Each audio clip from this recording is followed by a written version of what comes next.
Welcome to Unleashed. I'm James. It's a show where I come on here and complain about everything. Or nothing. Maybe I don't complain. Maybe I should start complaining. Sounds like I'm going to complain. If you read the title of this episode, I'm definitely going to complain. Mandalorian dropped episode 20 or chapter 22 today. I liked it. I did. Hey, Heidi. I liked it. I did. I enjoyed it. I will say it was probably down the middle. It wasn't. Absolutely was not the best episode of The Mandalorian I've ever seen. And it by no means was the worst episode of The Mandalorian I've ever seen. It was decent. It's really all I can say. It was decent. And that's where I'm going to end it. It was a decent episode. I did enjoy. Look, I was going to talk about something else, and then I watched the episode, and I logged on to Twitter twice today. Once before I had seen the episode, and CSI Mandalore. Once before I had seen the episode, and I immediately shut it off. Like, just shut it off. I said, I can't go on Twitter. People are relentless. And sure enough, after I watched it, I went on. It's all spoiled. And I think it's getting spoiled because people are not enjoying the episode, or they're underwhelmed by the episode. So they're like, F it, I'm going to ruin it for everybody. And they throw it on and they ruin it for literally anybody. Like, I guess they haven't ruined it technically. And I saw someone say, you shouldn't complain that streaming shows are being spoiled because they're streaming. You can watch them anytime. That's sort of true. You can't watch them at any time. People have lives outside of watching things. And if something drops at 3 a.m. Eastern,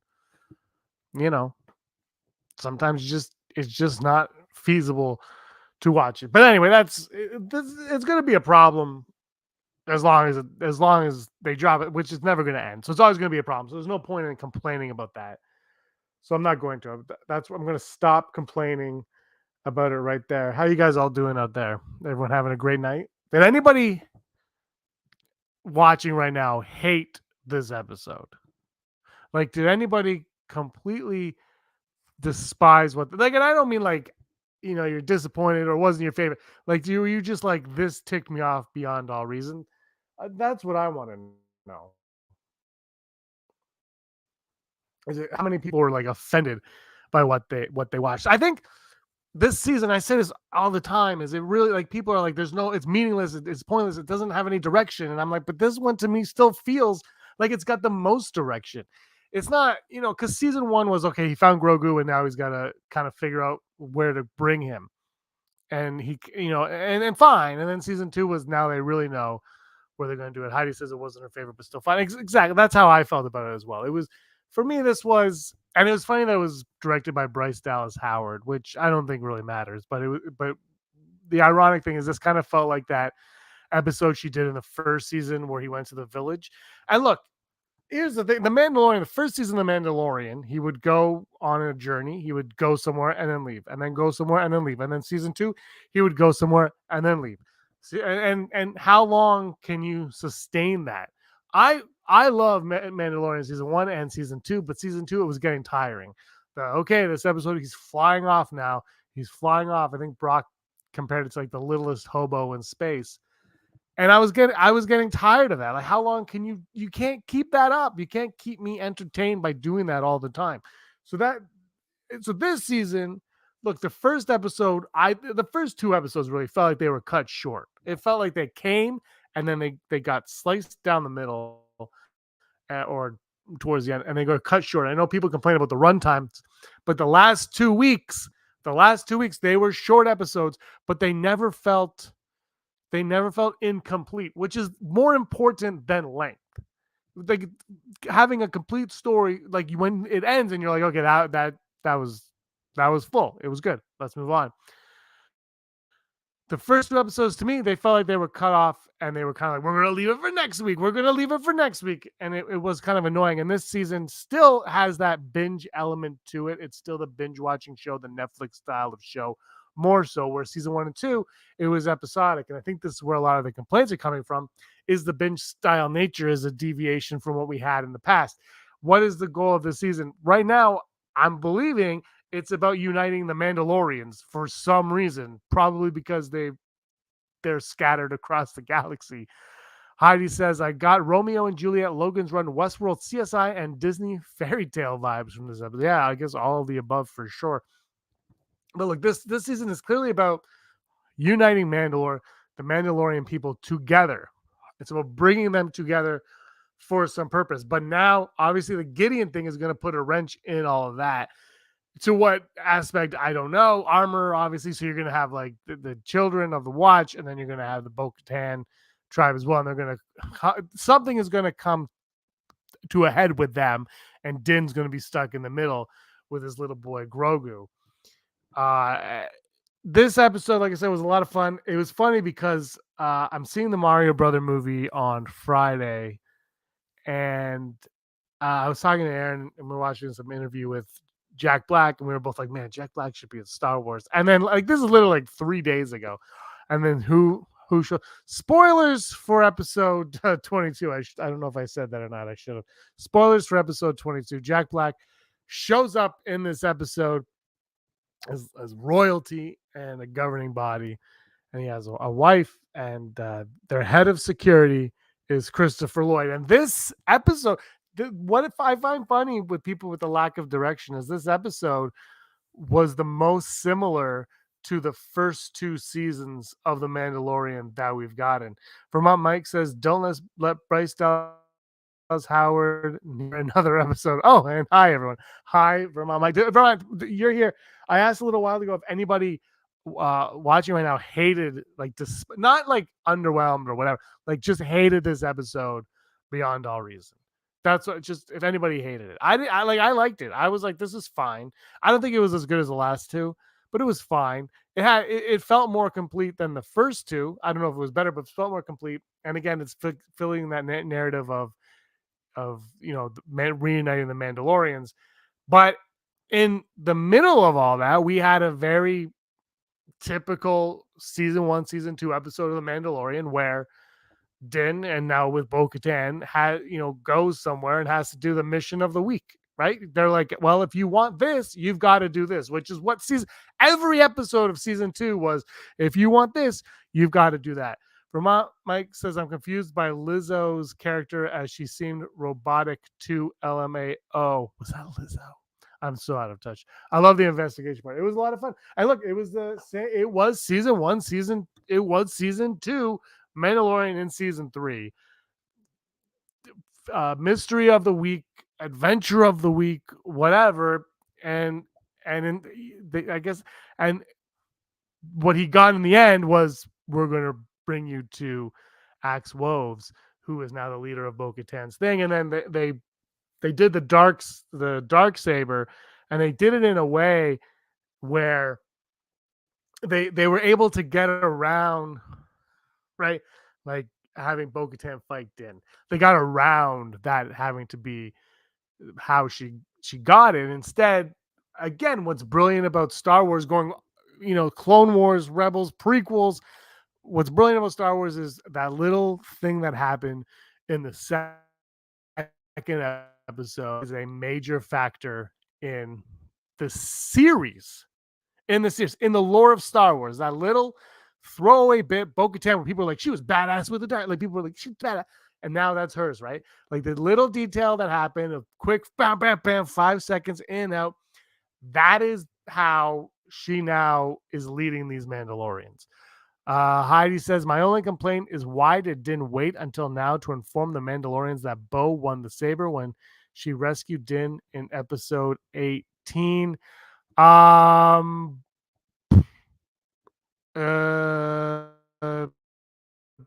don't know. Come on. That's a different season, Heidi. It doesn't count.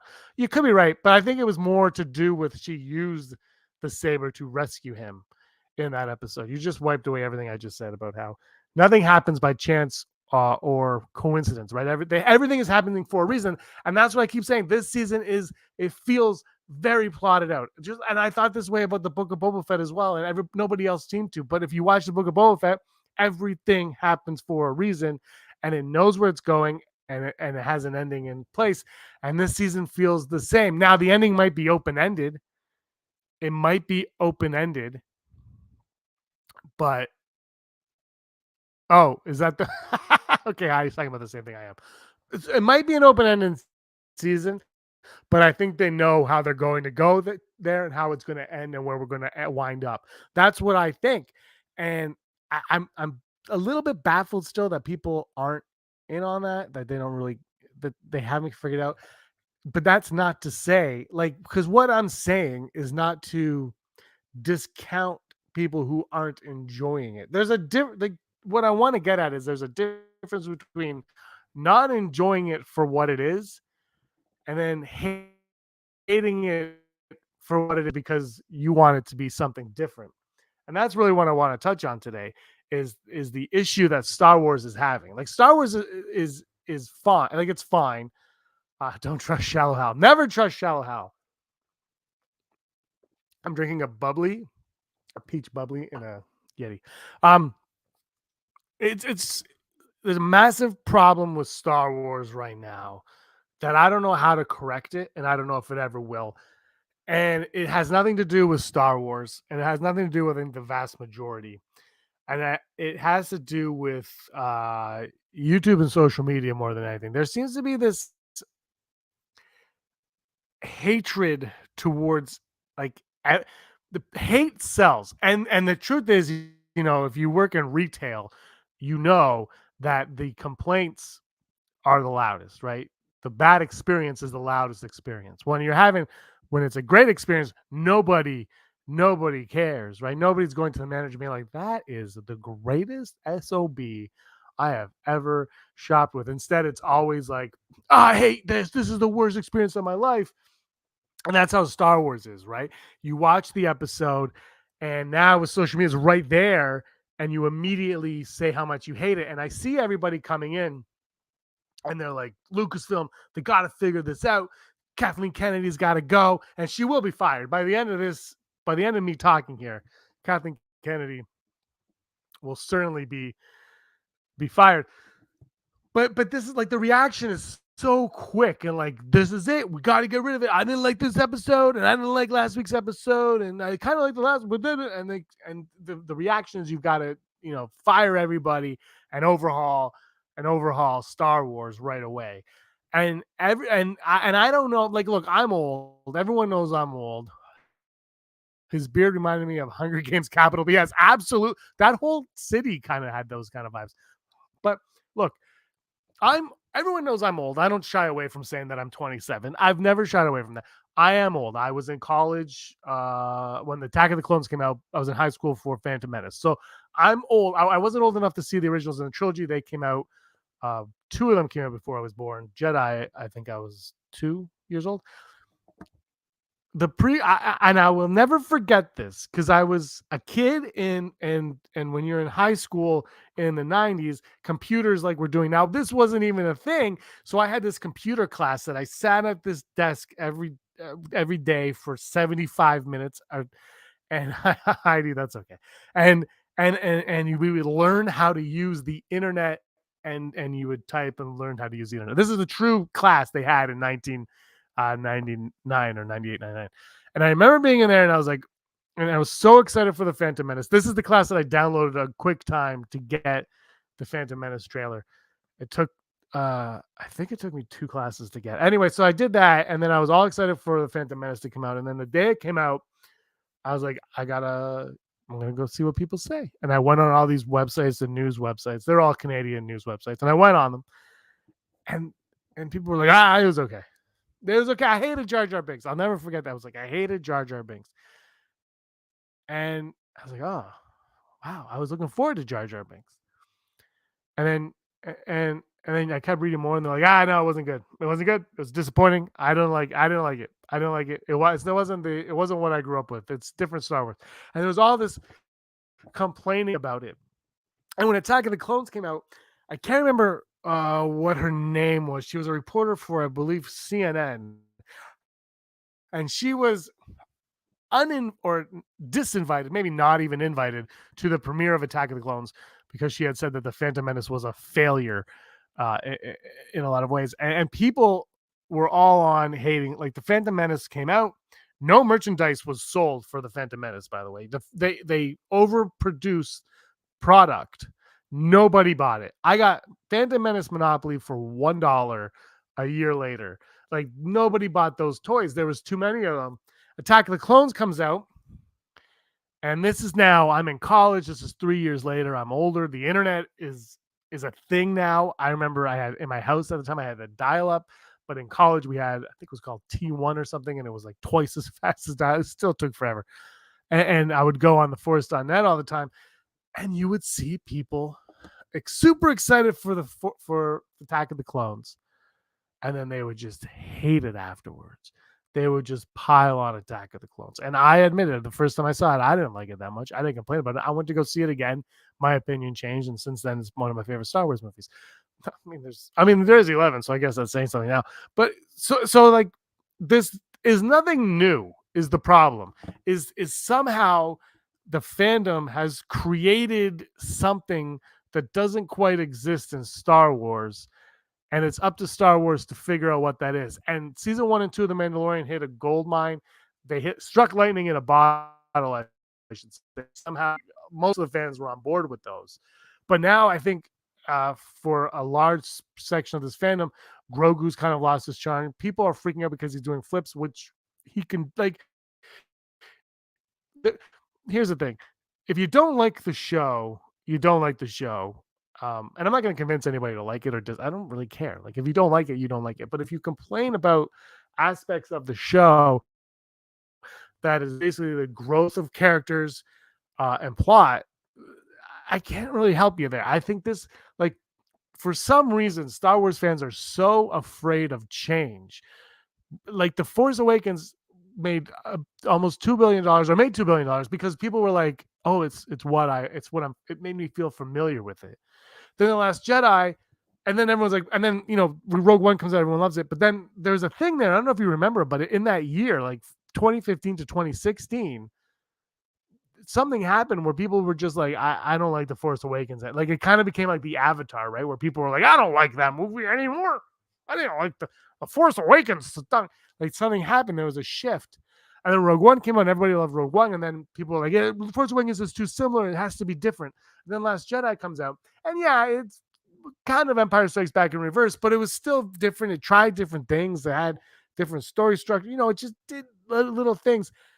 And people hate it because it's too different. That's not my Luke. Rey and Kylo, boring. Like all this, it's like, so you don't like it because it's too similar. And now you don't like it because it's different. And the same's happening with Grogu. I just think like if we would have kept getting these missions of the week, which we got this week, and it's just Grogu being cute and cuddly, which I'll always be a sucker for, it's just really going to wear thin. You've got to, I think, really expand. And I've said this a few times where I really feel like season 2 of The Mandalorian is where the Mandalorian story we had followed from the first episode ended at the end of that season, right? Once Grogu is handed over to Luke Skywalker, that storyline is done. The mission is complete. The 2-year mission is complete.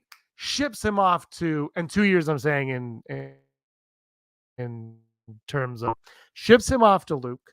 We go check out Boba Fett, and that's kind of like the cleanser now, right? That's like the water in between when you're tasting wines. That's your cleanser.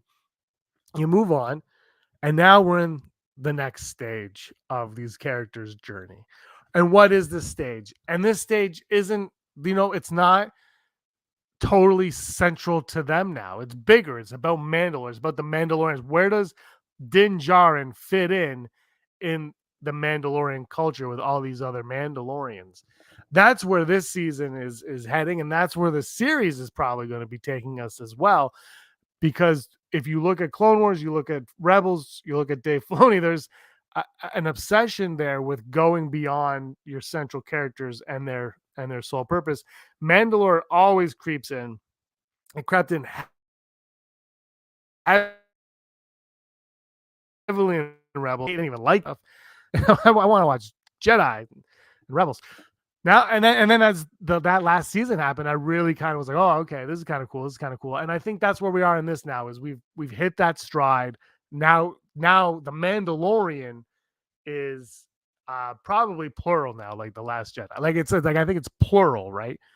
It's these are the Mandalorian, and it is about uniting this race, this creed, this civilization together once again. Mandalorian is both plural and singular. Well, there you go. I'm not a genius. Two med two is. That's what I'm getting at. Is I think the Mandalorian Din Djarin ended with Grogu being handed off to Luke. Now he comes back, but we're seeing the story because this is a television show and Star Wars. We have to see it through the eyes of somebody. So we're seeing it through the eyes of Din Djarin and Grogu, and we're going on this adventure. And this is what's happening. And it's his people, and he's using his resources to unite his people, and even giving the Darksaber to Bo-Katan. Like, people, you can complain about it, but really that was the right choice, because he understands he's not a leader of Mandalore. First of all, he's got no Mandalorian blood in him, as Axwolf says. Secondly, he knows who's a better leader for this. He knows, like, everyone has a skill set, and I just think a lot of people forget that you are very talented at X, but probably not so much at Y. But that person next to you is very talented at Y, so why don't you utilize them? And I think that's where he is in this story, is kind of understanding these chess pieces. Now, how the Armorer and Heavy and all them are going to deal with this new tribe coming in, that's a whole other story. And that is where this season is going, is how do you integrate these two types of, or these two factions together to unite as one when they're so separate in every walks of life, right? They're separate in the creed is different. Like, everything is so very different for them.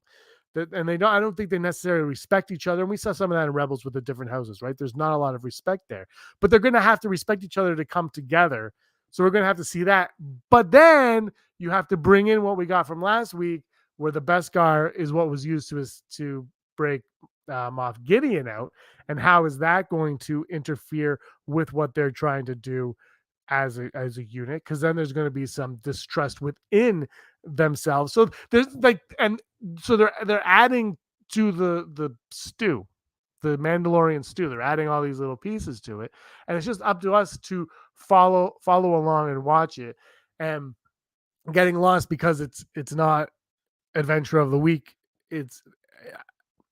Look, for me, I know people are hurt by that, but I just think it's stronger. I think the show you have to move past what it was. The characters have to grow as well, because if they don't grow, it's just so monotonous. Like, even Rebels, the characters grew so much throughout that series that by the end, like, I mean, Kanan's blind at the end. He's got a different outlook on a lot. Like, that's just what I mean. Is if you keep it all the same, you really lose what we're here for. And then, like me last season, you kind of start asking yourselves, well, when are they going to, like, are they going to change? Is it going to be the same? Because Star Wars, I think, it's also a giant galaxy, a giant universe. You could do anything you want, so start doing it. And this is the problem that Lucasfilm is in, is fandom is not, I shouldn't say fandom, because Star Wars Celebration is coming up this weekend. And if anybody is attending that's watching or listening right now, if any of you are going or to Star Wars Celebration, when I went, it was 5 years ago we went, and Fantasia went to Chicago, but we went 5 years ago, and the fandom wasn't as divided as it was now. But 5 years ago, the prequels were still kind of off limits, right? And we went, and there were Star Wars fans who loved the originals. There were Star Wars fans who loved the prequels. There were Star Wars fans that loved the games, like board games. Looking forward to video games, and the Clone Wars animated show, like the cartoons. And then they would meet, and then the people, like, everybody was so respectful to everybody's opinion there that you kind of forget that there's this online community that loves to, like, rip apart everything, and what I'm doing now, and like rip it apart and say like you're wrong in whichever direction you are, you're wrong, right? Like you can't if you're high on something, you're wrong. If you're low on it, you're wrong, and that's not true. You can, and I think disagreeing is great, but Star Wars Celebration, this is where you're going to see true fans get together and just have fun and embrace the franchise, which really is entertainment. That's it. And you can choose to be entertained by it or not. And then if you don't like something, you don't like it. And if you like it, you like it. But in the end, it's not going to affect you in any way whatsoever. Like in any way, other than like this episode, half hour, 40 minutes, whatever it is, other than how you're feeling in that small amount of time, really should have no bearings on the rest of your life. Heidi says Hellgate, and I would have gotten away with it too if it weren't for you meddling Mandalorians and your baby green alien. That's good. But by the way, Christopher Lloyd was great in this episode, wasn't he? Jack Black's always great. I think Jack Black needs to host like the Oscars. And my reasoning is because they keep getting comedians. I don't watch the Oscars, so I don't even know how they do, but they keep getting these comedians. And the best hosts, they were comedians, but they were entertainers, and Jack Black's an entertainer, and that's why I think he should do it. 2Mad2 says it's like telling Catholics and Muslims their religious beliefs are both correct and to accept each other for the betterment of humanity. Okay, we're getting deep. Heidi says it's easier to be miserable than to be happy. And 2Mad says there is so much love at Celebration. I've been to at the last two and never heard a problem. You've been to the last two. That's awesome. I was supposed to go to Chicago and LA. Those were the last two. I was supposed to go to those, but I wasn't able to. And that's the thing. It's like don't wait online with all the hate. And I don't think Star Wars has. I think Star Wars has a theatrical problem, and that's I've done another video on that and probably do more. But I don't think it has a Mandalorian problem. I don't think it has a streaming problem. I think you can like it and you can dislike it. I think Andor is the perfect example because I think Andor was beautifully crafted and created and was engaging in every aspect of it. And then there are people that hated Andor. I just could not watch. They're like, this is not Star Wars. I don't like it at all. And then you have Mandalorian, which is completely Star Wars. Like it's over the top Star Wars. Willy Wonka in the Star Wars factory. Like Mandalorian is over the top Star Wars, and fans now are coming out saying, they don't like nitpicking on little things, and if it just we have to just let go. There's an ownership that fans have for the franchise. There's an ownership because I got into Star Wars because I had the Ewok Village and all these toys, and my cousins that were older than me would give me the hand-me-down Star Wars toys. I had all these Star Wars before I can remember. So Star Wars has a special place in my heart. Well, I got into it because I read the Thrawn trilogy in grade 5, and I really liked it, and I did a book review on it. And like everybody has a different entry point to Star Wars, and everybody takes ownership into it, which is fine. It's great to love it and and all that, but taking the ownership is when it gets very dangerous because you don't own it. So the decisions that Favreau, Filoni, Abrams, Johnson, and else makes, that's theirs to make. That's not yours to make. You don't have to like it, but you have to accept that that's what it is, and that's what it is. And I don't think you can go in, and your expectations have to be tempered as well. And I don't know what anyone's expectations are. I've never had an expectation for the Mandalorian show. Like the first episode, I'm like, what is this? And then Baby Yoda showed up, and I was like, it's the greatest thing ever. But last season, I didn't really expect anything. And then I saw the same thing happen weekly, right? Or 2 years ago, the same thing happened weekly where mission of the week flies off, mission of the week flies off. And I felt like it was getting redundant. And this season they went away from that. They're telling this larger overarching story, and people are complaining that it has no direction. And again, it's like how did like a show that is on a path somewhere has no direction, but a show that just ends with him flying off every because I guess what it is every week we were kind of told what the point was, and this week we're not being told. We're being told use your brain and figure out where you're going with this. I think that's the difference between the first few seasons. Is the first couple we were told that, and Heidi says, I think Grogu being knighted was foreshadowing. Sir Grogu to you, Heidi. Sir Baby Yoda. I love I yeah, that whole I don't know. I will say like I said, I actually felt like again 2 weeks in a row, 3 weeks in a row, the episode felt complete. Like, okay, you could argue it was too short, but I don't think it was too short. I think it would have been nice to be longer because I always want them to keep going, but I did feel like we got everything we needed in this short amount of time. Again, and yeah, it's going to be interesting. I think you're right about Grogu foreshadowing because Bo-Katan, I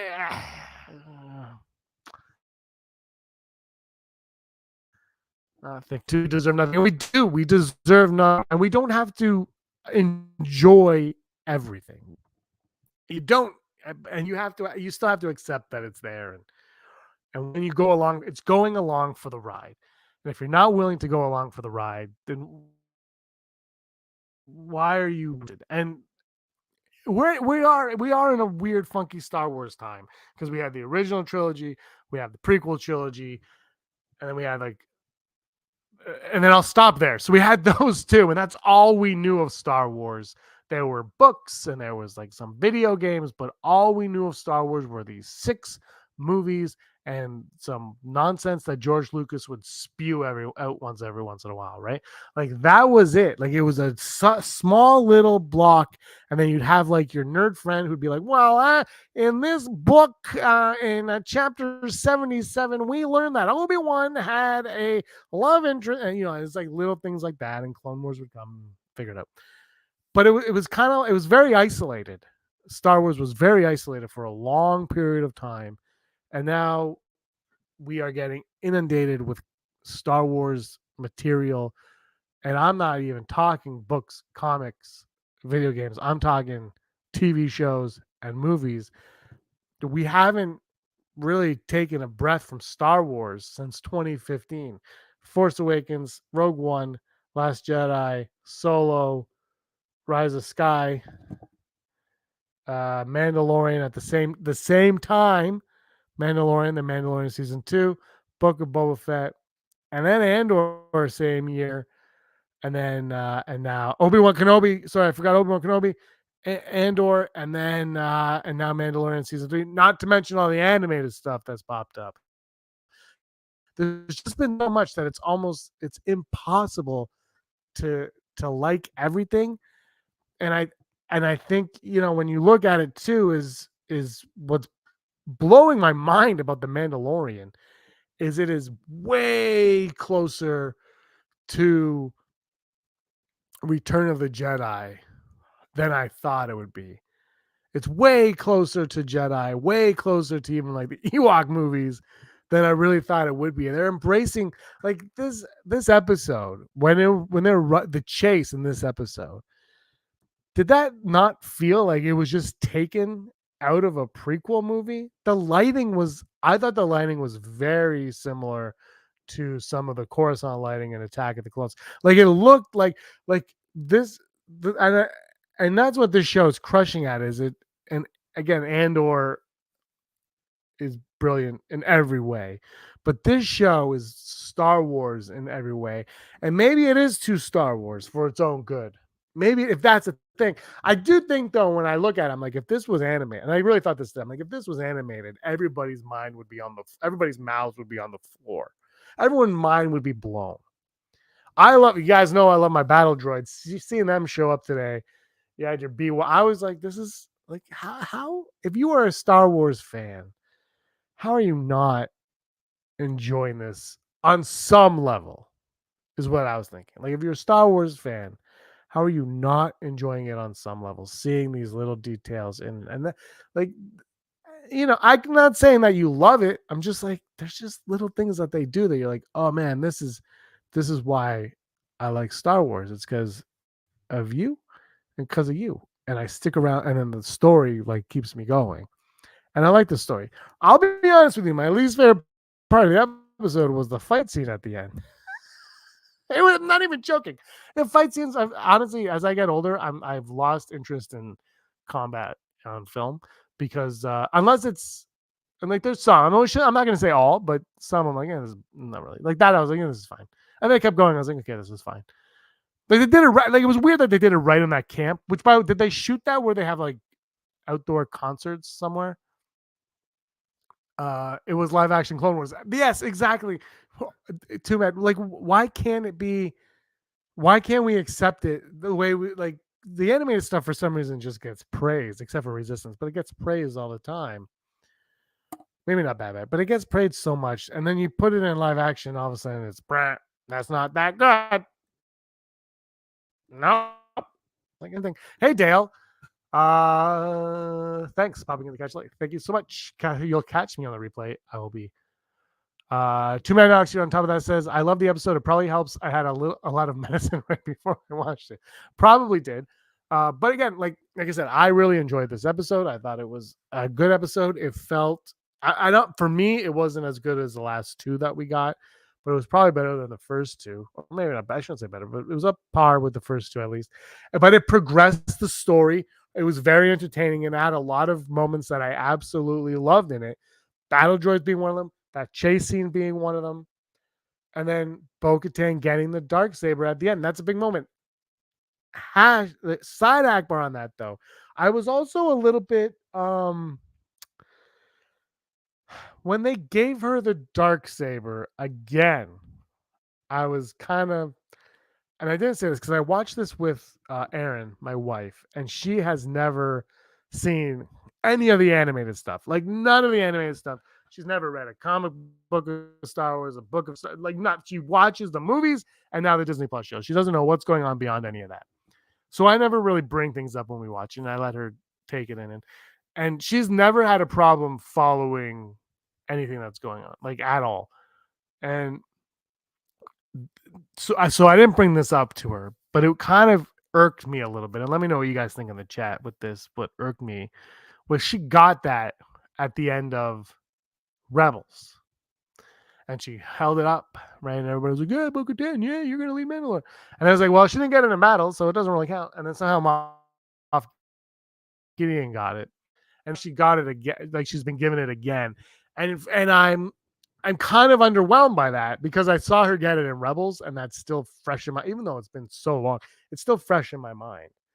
So I don't like that's my one hesitation on that part is I would like to know how Moff Gideon got it from her more, like maybe see that in a flashback to really appreciate it, take it out on it, because I'm not quite sure how to feel yet because she's had it before and she failed or whatever. I don't know. So and I've seen that moment with her. So it lost a little bit on me. I don't know if it lost anything on you guys. Let me know because that was the only thing that really stuck out in that episode that I love the part where the queen was like, "Hey, can I see the baby?" And Jen's like, "No, he doesn't like people." And then she held up the food, and bam, right, right in there. Absolutely loved it. I don't know. I just what? If you can't have fun with Grogu, why bother? Like just why bother? You got to have fun where the fun's to be had, and the fun's to be had with Baby Yodes. Gotta love it. What else has so Christopher Lloyd? I also thought that was very predictable right off the bat. It's like, okay, well, he's the bad guy. Then but the episode, it wasn't about that, right? Like the episode wasn't about the mystery and the mission. It was fun and it was good to see. And you saw Bo-Katan and Din work together, which was very important. And then I think the knighthood thing also, Heidi, could also be true. But I have a feeling Lizzo getting to hold Grogu as part of the contract agreement appearing in the episode. You're probably right. But like, why wouldn't you? But I think like him getting knighted is all foreshadowing, and I think Bo-Katan and Din working together to showcase that was very important as well. And then that got us to where we needed to go with like it felt like a video game, and they're like, well, there's the people we got to see, and they're like, you got to complete this mission, and they're out in the outskirts, and they were like AI characters of a video game, kind of walking back and forth, hanging out. But there's a lot of Mandalorian now. There's a lot of Mandalorian, and they are living on Navarro with Grief Karga. 2 all the side quests are going to come together in the next 2 and setting up Ahsoka. Yeah, I think we're going to get some Ahsoka set up. I think both Boba Fett's supposed to be showing up this season at some point. It'd be great. I like that Grogu used the Force to help her win. Heidi, that was a phenomenal part as well. I was laughing. Again, sometimes, you can nitpick things, but I think it's healthier just to like have fun with it. Like it's meant to have fun. So have fun, because none of this matters in the real world. Like the minute the credits roll and I turn it off, I'm back to day-to-day living, right? I've got real worries, and it's not that. So I might as well enjoy that while I can, because it's here, and I don't know how much longer we're gonna get the Mandalorian. Probably, hopefully, like 3 or 4. But by the time it's over, I'm gonna be so old. So I don't know, and it's bridging the gap of the prequels, the original trilogy, and the sequels so flawlessly and effortlessly. I just can't praise it enough for that. Like it's brought in battle droids and live action. Like when they came in, when did they come in last? Was it what was it, Rebels? Was it Clone Wars? It was something. When they showed up, I was all in on it. It was Rebels, I think. God, it's been so long. But now they're in live action. They're here. Like they're like these things still exist in this galaxy. They're just not doing what you saw them do in the movies. They're elsewhere. And I love seeing that. I loved all the droids hanging out. It was kind of weird, but I loved, it was a fun scene. You see Din still doesn't trust droids. There's a lot going on, a lot to unpack, a lot to discuss, and it's a lot of fun. It's a lot of fun. And I think the biggest problem Star Wars has is trying to navigate these weird online fans who, and honestly, you go on YouTube, you say you hate it, you put Kathleen Kennedy should be fired hashtags, and you can make some coin. Boba Fett was in the trailer for Mandalorian. How did I miss that? Did I miss it, or do I just forget? I'm gonna be honest with you. I watched the trailer for the Mandalorian. I thought it was fine. But I've said this before. I know I'm watching the series, so I don't really. I think Brock and I did like a play-by-play, but I still don't really like pay attention to them so much. Like I kind of like watch it and then like digest it and forget about it, because the opening was supposed to be heartbreaking. It was a little goofy. I completely agree. It was kind of weird. It felt very Star Trek as well. Like it felt like a scene from Star Trek. Ultimately, that scene didn't really even need to be there, right? They were setting up the Mandalorians and taking bounties and all that, but it didn't really need to even be in the episode when it's all said and done. And it was meant to be one. Yeah, not everything is perfect. I'm not going to sit here and say that either. I don't any of us are. I think it's a great about this group is we agree that Star Wars is the greatest and it is perfect, and you can't take that away from us. Star Wars, I don't think Star Wars, maybe George Lucas would have. I would like to know what he was going to do with his sequels, right, with his movies, but I still don't think we should ever. I think they would have been hated at least just as much as what we got, just as much. Because Star Wars fans are good at that. And I lived through those prequel days. I remember the hate that they got. All right. We're going to wrap it up.